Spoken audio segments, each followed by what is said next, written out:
Good morning everyone! Welcome na naman sa isang panibagong lesson natin sa UCSP or Understanding Culture, Society, and Politics. Okay? So, our topic for today would be about sociological perspective of society. Okay, so please i-ready nyo na din ang notebook nyo tsaka yung pang screenshot nyo para dun sa important details ng mga topic. Magagamit nyo yan once na nag-start na tayo ng exam. Okay? So, let us begin. Okay, number one, sociological perspective of society. Let's start with the introduction, okay? So, sabi dito, class, multitude of people who see each other often and think of themselves as part of a group. The discipline of sociology focuses primarily on the study of social groups in a society, okay?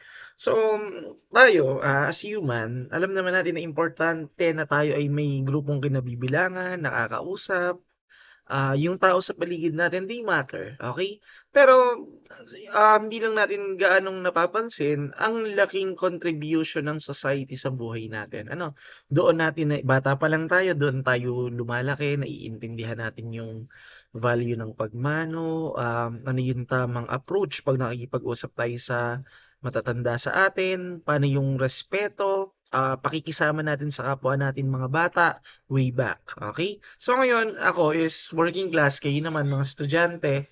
So, um, alam nyo, throughout your childhood, natutunan nyo kung paano makisama ng maayos, especially sa mga kaedad nyo. Ganun din naman ako sa aking mga katrabaho tsaka sa community. Remember, laging importante ang community. Ano? Okay. So, ito yung mga pag-uusapan natin. Structural functionalism theory, conflict theory, and symbolic interactionalism. So, isa yan sa mga madadaanan natin throughout our lesson. Okay? So, pwede nyo siyang screenshot para hindi na kayo gaanong mahirapan sa review. Okay, let's go first with structural functional theory. Ano ba ang ibig sabihin niya? So, it says here that perspective acknowledges that there are many parts of culture that work together as a system to fulfill a society's needs and promote stability. So, let's start first. Ano ba yung mga norm na meron tayo dito sa Pilipinas? For example, ang mga Pilipino, kilala tayo na religious or makadiyos. Okay? So, doon sa idea na yun, pinapalo natin yung tinatawag nating morality. Okay, pag sinabing morality, marunong tayong alamin, identify natin kung ano yung tama at mali, paano tayo magbe-behave pagkasama natin yung ibang tao, paano tayo gagalang sa magulang at dun sa paligid natin. So, sa turo ng culture, tradition at religion na kinabibilangan natin, nabubuo dun yung idea natin kung paano tayo makikisama sa tao. At syempre, Pilipinas to, puro Filipino kayo na estudyante, alam niyo yung norms once na you are together. Alam niyo yung mga dapat niyong gawin, ano ba yung bawal at hindi. So, dun pa lang nalalaman niyo na. Okay? So, ito yung layman's term niya. Sabi dito, theories frames culture as interdependent network while all parts and structures like social norms, roles, and the institution work together to ensure functional society. Na-encounter natin dati sa topic natin yung salitang interdependence. Okay, alam niyo yan. So, pag sinabing interdependence, kailangan yung isa't isa. Ganon din po tayo sa society, yung structure. We need each other para mag-work. Hindi lang sa society, but in a scale of larger group. For example, paano natin lalagyan ng tao yung educational institutions? So, probably, kailangan natin ng mga teacher. Paano naman yung sa medical institution natin? May mga nurse, may mga doctors, at other health employees na nag-exist. So, kailangan natin ng isa't isa to learn. At para matutunan nila yung mga yon, kailangan may magtuturo sa kanila. So, napapansin nyo, we are like a colony. So, kailangan nating mag-function as individuals, gawin yung role natin para as a whole, yung society mas maging maayos. Okay? Sa ating social institution, pwede nyo siyang screenshot. Sabi dito, focus on meeting social needs such as, unang-una is government, ikalawa, education, third is family, ika-apat, napaka-importante nito, and that is the healthcare, Fifth, religion, and then the economy. Ayan. So, tao ang nagmamanage ng lahat. So, mas mabuti na alam natin kung paano nagwo-work yun, paano nagwo-work ang economy.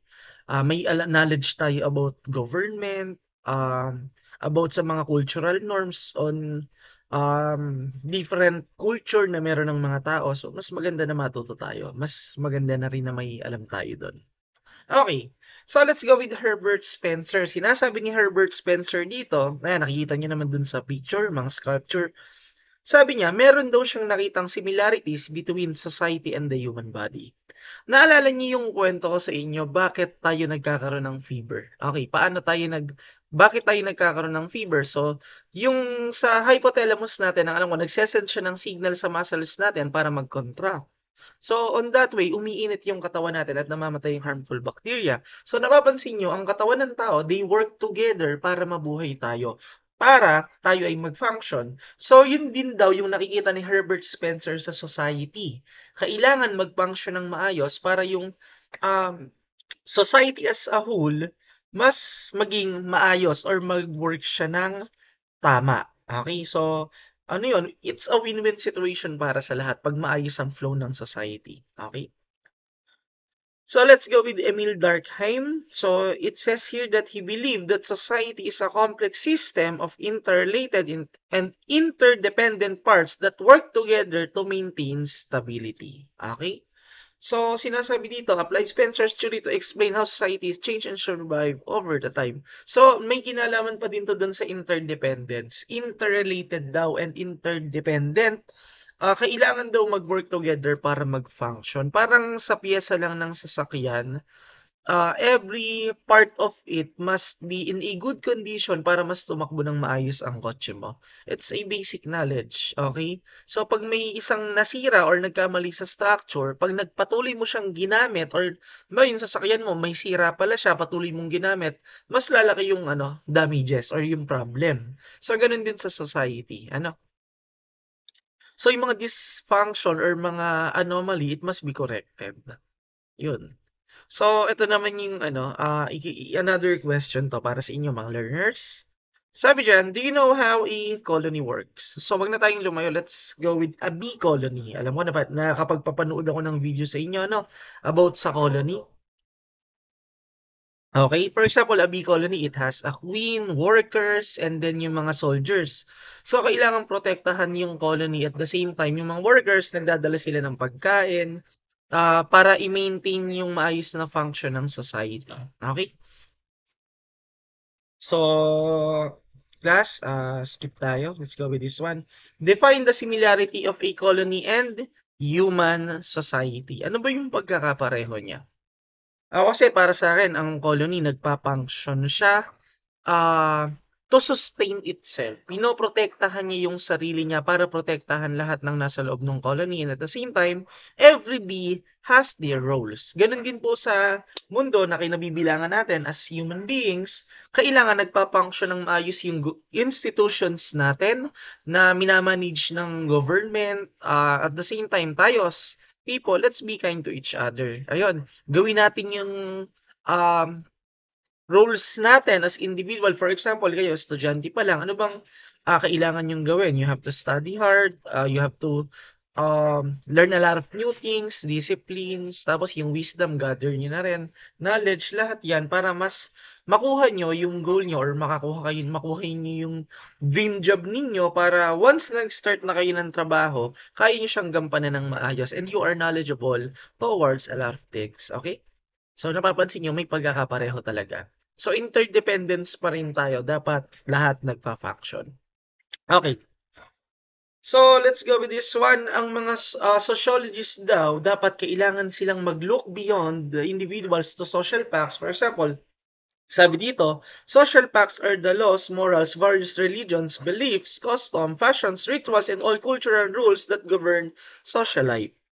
So, even yung mga bagay na yon, part sila kung paano nabubuo ang society.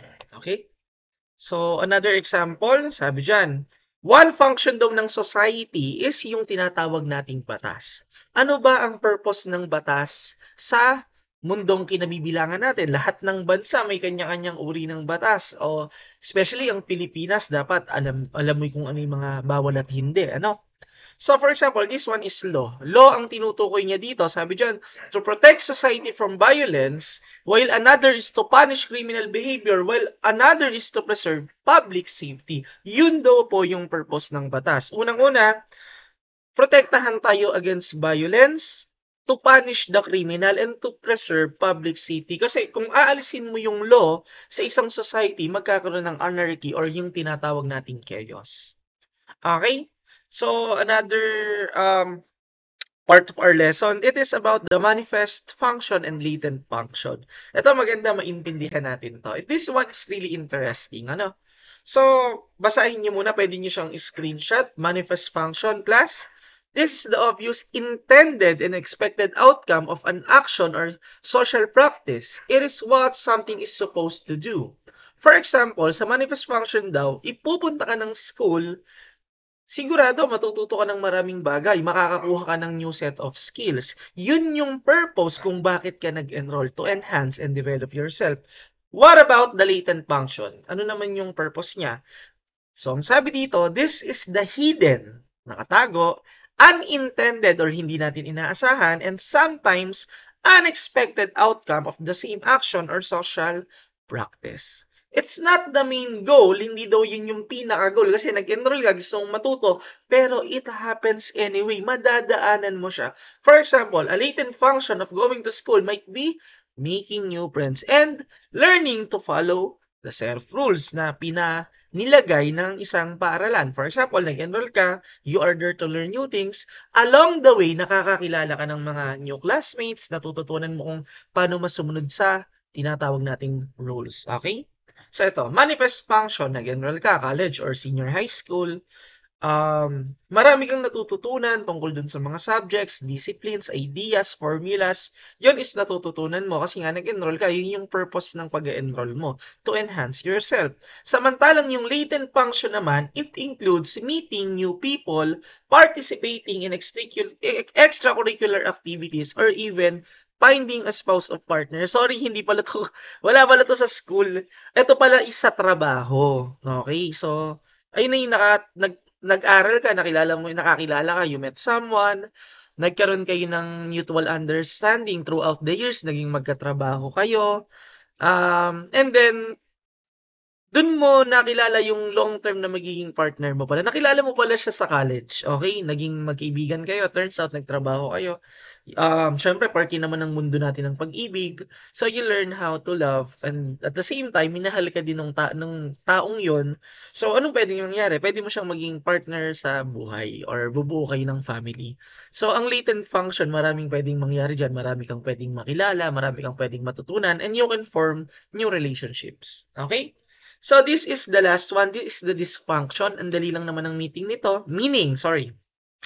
Social process that have undesirable consequences for the operation of society are called dysfunction. So, ang sinasabi dito, undesirable consequences. Okay?